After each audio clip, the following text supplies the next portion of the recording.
Untuk informasi lebih lengkap dan berita terkait, jangan lupa untuk klik link yang sudah ada di deskripsi. Dan jangan lupa juga untuk menginstal aplikasi CNBC Indonesia yang ada di Play Store dan juga App Store. Jangan lupa untuk kemudian di-subscribe ya. Lalu sejauh apa saja langkah transformasi yang sudah dan akan dilakukan oleh Jiwasraya? Kita akan mengulasnya bersama R. Mahelan Prabantarikso, Direktur Kepatuhan dan Sumber Daya Manusia atau SDM Jiwasraya. Selamat pagi Pak Mahelan, kabar sehat Pak? Alhamdulillah kabar baik. Selamat pagi juga Bapak Ibu sekalian. Pak Mahelan, kita tahu tahun 2020 ini menjadi tahun yang berat bagi Jiwasraya, mulai dari kasus hingga hantaman pandemi COVID-19. Ini apa saja langkah Jiwasraya ke depannya untuk mentransformasi dan membenahi internal perusahaan, terutama program untuk menyelamatkan polis atau restrukturisasi? Baik, terima kasih. Jadi memang sejak pertama kali ditunjuk ya sekitar bulan November 2018, yang dimana baru berlaku efektif sekitar Januari 2019, manajemen baru terus berupaya sebagai tugas dari Kementerian BUMN untuk mempertahankan Jiwasraya dengan kondisi yang sampai dengan saat ini adalah sangat memprihatinkan. Akibat dari tingginya atau tekanan likuiditas lantaran tingginya pemberian bunga, ya beban bunga pada produk-produk asuransi yang telah lama dijual.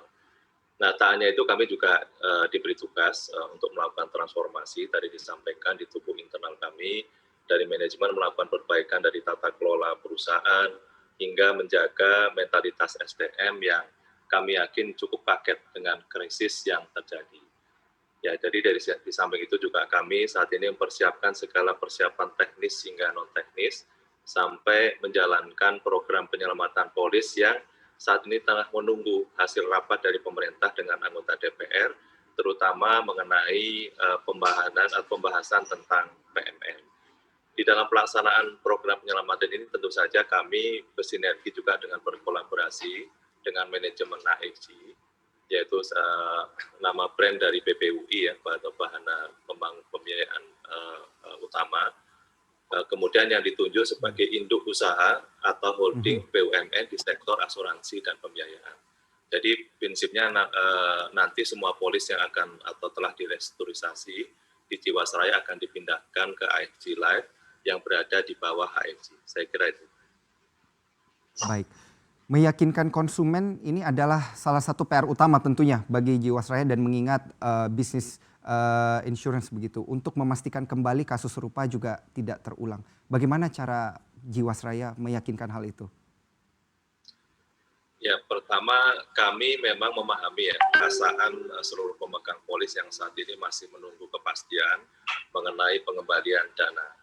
Yang kami ingin tekankan di sini adalah bahwa manajemen baru Jiwasraya saat ini hadir untuk menyelamatkan seluruh pemegang polis dengan mengacu instruksi dan arahan tentu saja dari pemerintah yang merupakan pemegang saham 100% dari Jiwasraya. Di waktu yang sama kami juga nanti akan terus melakukan transformasi sebagaimana disampaikan dengan meningkatkan kualitas tata kelola perusahaan manajemen risiko dengan prinsip transparansi, akuntabilitas, responsibilitas, independensi, dan juga asas fairness. Nah, kami mengharapkan dari sisi transformasi yang diharapkan ya prinsip GCG ini bisa berjalan dengan baik. Kita akan ada nanti ada restrukturisasi yang sifatnya kita ada anti gratifikasi, kemudian kita melakukan pengandalian secara informasi, kemudian juga kita akan melakukan juga beberapa pedoman-pedoman etika dan seterusnya. Nah, ini semua tujuannya adalah tidak lain dari kita adalah untuk memindahkan pada saat kita memindahkan polis kepada AFG Life atau mungkin kita ketika saat melakukan transformasi berjalan sesuai dengan tata kelola yang diharapkan. Demikian mungkin yang kami sampaikan. Baik, terkait dengan forward looking dan juga pendanaan. Ini untuk memulai tahun yang baru Pak Mahelan, tentu Jiwasraya membutuhkan pendanaan yang kuat untuk mengembangkan fundamental bisnis asuransi. Sudah adakah begitu sumber pendanaan ke depannya? Ya, baik. Mungkin kita bercerita terlebih dahulu kondisi per September 2019 di mana kita ketahui total liabilities perusahaan saat ini berkisar sekitar 54,5 triliun seperti itu kira-kira ya. Nah, kemudian kita sampaikan bahwa aset yang kita miliki adalah sekitar 16 triliun.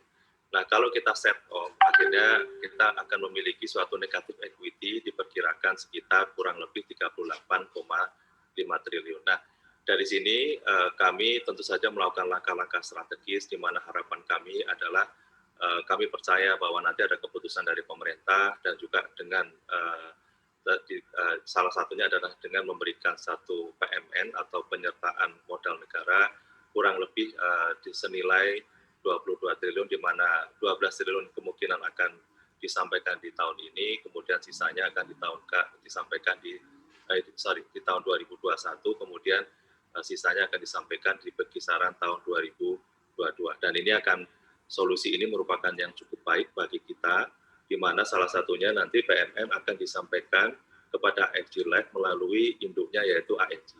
Saya kira begitu. Baik.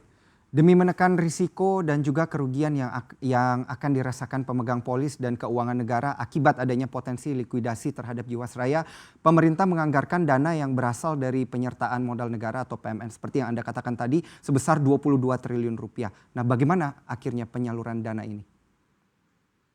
Ya, sebagaimana disebutkan tadi bahwa penyaluran ini akan kami sampaikan melalui AFG.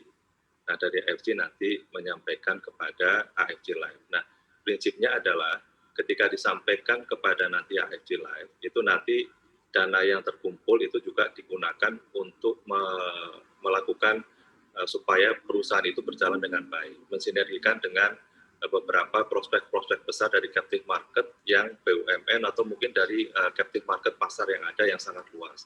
Sehingga dalam hal ini kita tidak dalam tanda kutip langsung memberikan ya kepada semua yang PMN 22 triliun itu untuk ke semua pemegang polis yang ada. Nah, dari sini adalah kita sampaikan nanti kemungkinan nanti akan kita sampaikan pemegang polis itu nanti akan kita cicil ya sebagaimana yang kemampuan yang ada saat ini, sebagaimana kita sampaikan bahwa kita punya negatif equity sampai kurun waktu tertentu. Nah, cuma nanti kita sampaikan ada berapa persen, bagaimana polanya dan sebagainya, mungkin akan kami sampaikan kemudian pada saat pengumuman restrukturisasi nanti akan disampaikan.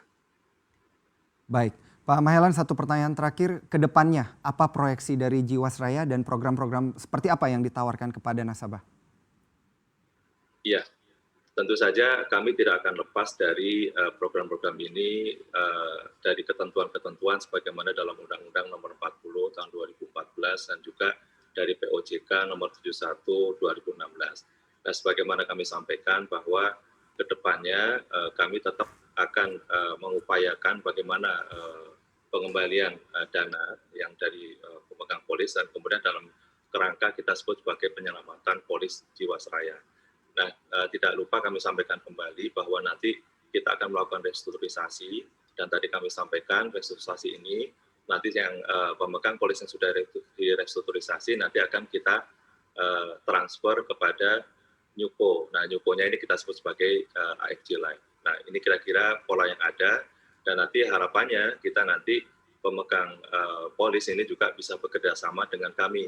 Karena di sini kami juga mengharapkan pemegang polis ini juga mengupdate datanya, melakukan klarifikasi data, karena sifatnya di sini kami ketika akan melakukan restrukturisasi, kami juga butuh data-data yang terkini, sehingga kami bisa memberikan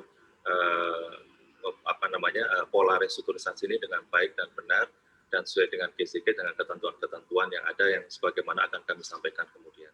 Demikian Pak, mungkin saya bisa sampaikan. Baik. Pak Mahelan, kita sama-sama berharap agar program-program yang akan segera dijalankan begitu dan sudah dijalankan oleh Jiwasraya ini dapat kemudian menyelesaikan permasalahan dan juga dapat berjalan lancar. Pak R. Mahelan Prabantarikso selaku Direktur Kepatuhan dan Sumber Daya Manusia atau SDM Jiwasraya, terima kasih atas waktu Anda untuk